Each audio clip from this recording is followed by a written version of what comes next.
Hi, Kapisha. It's me once again, DJ Rocketera. And welcome to the program Top Secrets. Meron na po tayong caller on the line.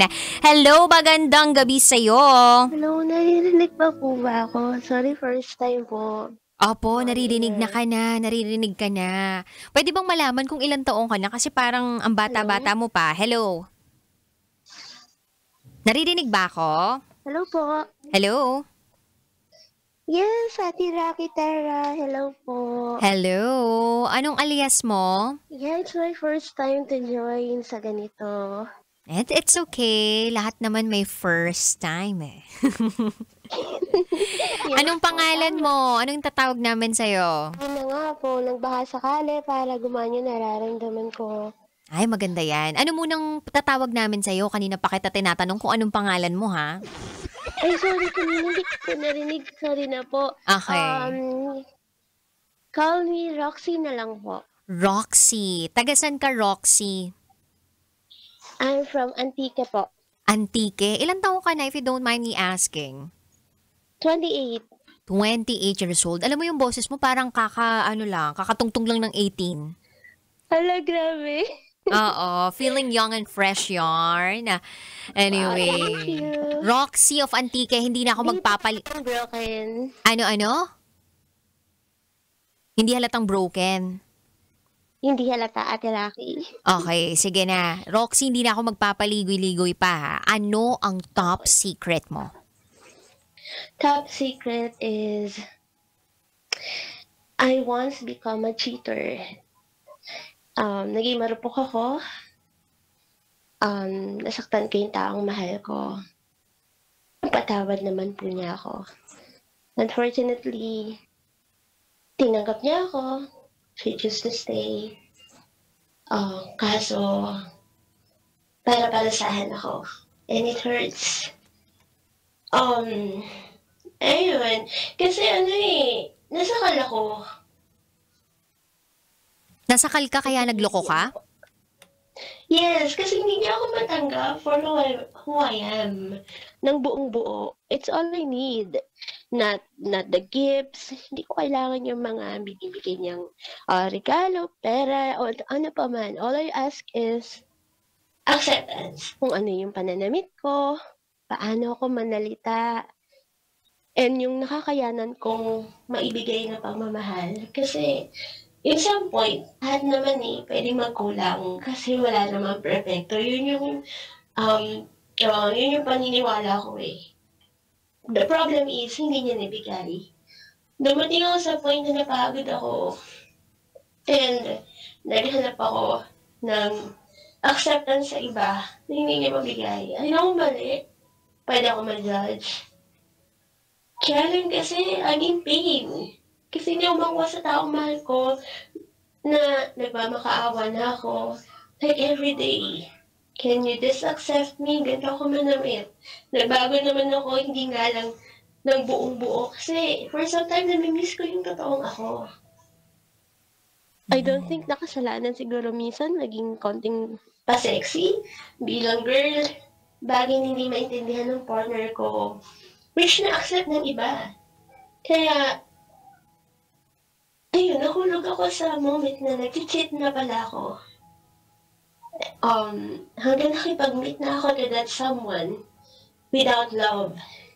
Gusto ko lang ng acceptance ng makikinig sa akin. And, ayun. But then natapos din siya agad. Hindi siya tumagal. It only lasts for 3 days. 3 days na pagkakamali na pinagbabayaran ko for more than a year. Ayun. Hanggang ngayon ba kayo pa rin ng jowa mo na niloko mo? Yes, I'm in a toxic relationship right now. I can't let go kasi I was blaming myself. I'm sorry, naiiyak ako, Ate Rocky, kasi this is a true story of mine. Mhm. Hindi ako nagre-let go kahit nasasaktan na niya ako. Kasi may kasalanan ako dapat kong pagbayaran. And mahal siya. Paano niya nalaman na nagloko ka sa kanya? Umamin ka ba? No, ang nangyari po is yung pong someone na nakatanggap sa akin na nakasama ko for 3 days. got my phone, and then sabi niya, want you to be mine permanently. Sabi ko, hindi pwede kasi I'm into a relationship. I love someone. Yung sa atin is that, parang, alam mo yun, sorry, nasasaktan din kita. Sabi niya, no, I really want you. So, ginawa po niya, he grabbed my phone, tinawagan niya yung partner ko. Kasi nasa phone book eh. Pag sa phone book, pag partner natin, nakalagay doon yung endearment niya, di ba? Like, kung tawagan niya is honey, sweetheart, nandun eh. Anong tawagan nyo?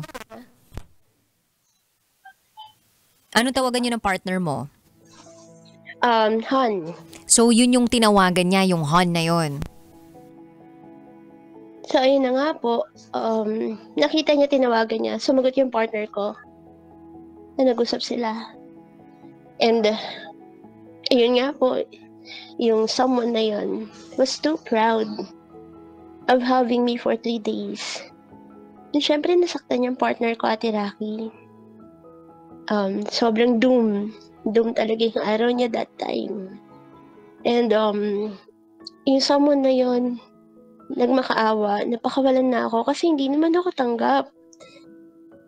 Mahal lang niya ako pag nasusunod ko yung gusto niya. Kapag suot ko yung damit na gusto niya.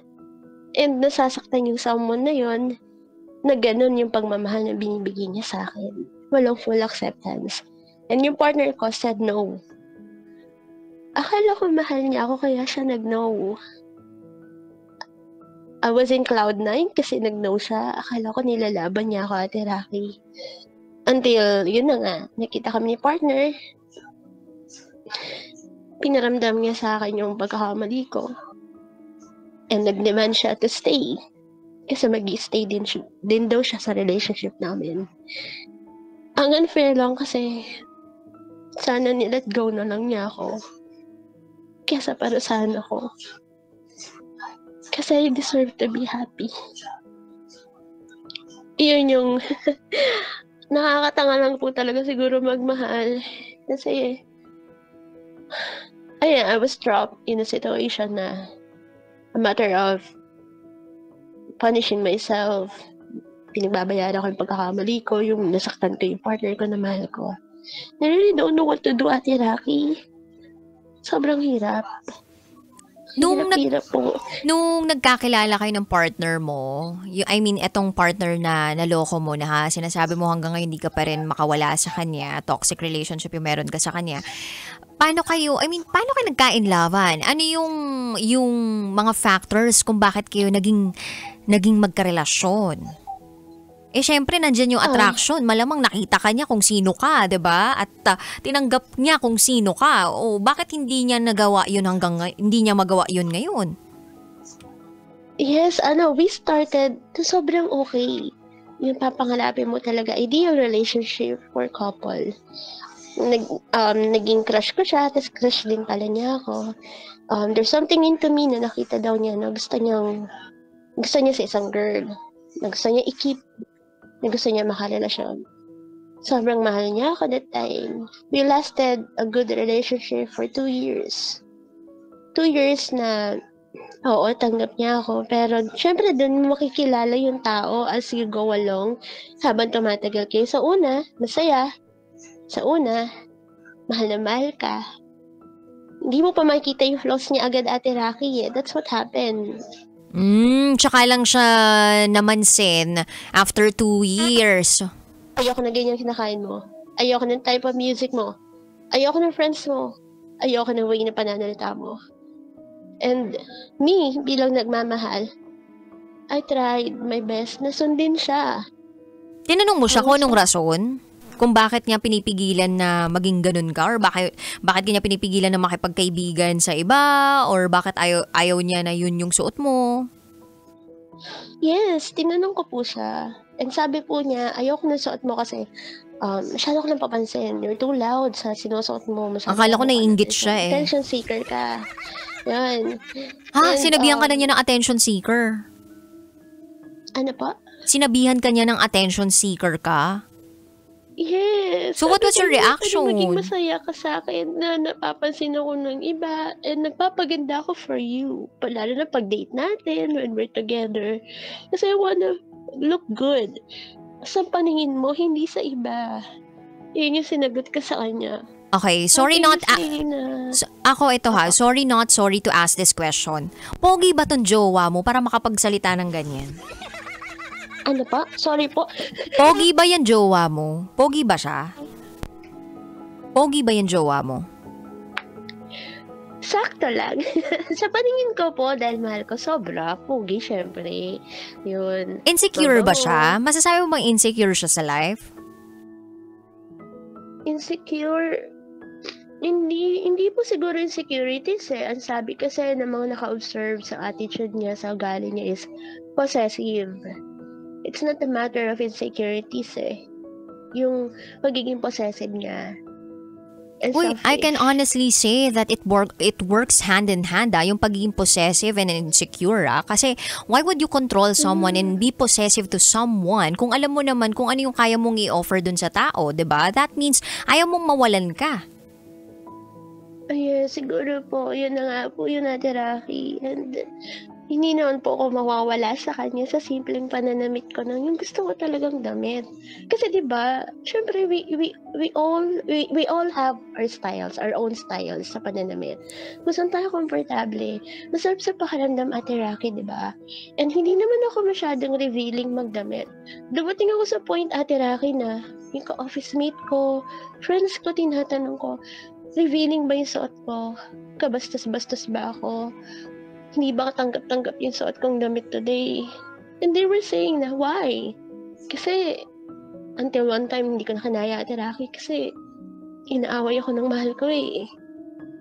Paano ka ba manamit? Ano yung mga damitan mo? Spaghetti strap ba? Nakapants ka ba? Na may butas-butas malapit sa singit-singitan? Ganun ka ba? Ano ba yung mga pananamit mo? Bigyan mo nga kami ng parang visuals or description. Pagalitan, but no, Ate Rocky, no. I was a fine lady na simple lang manamit. Actually, hindi ako kika eh. Hindi ako ganun kaganda. Hindi ako revealing manamit.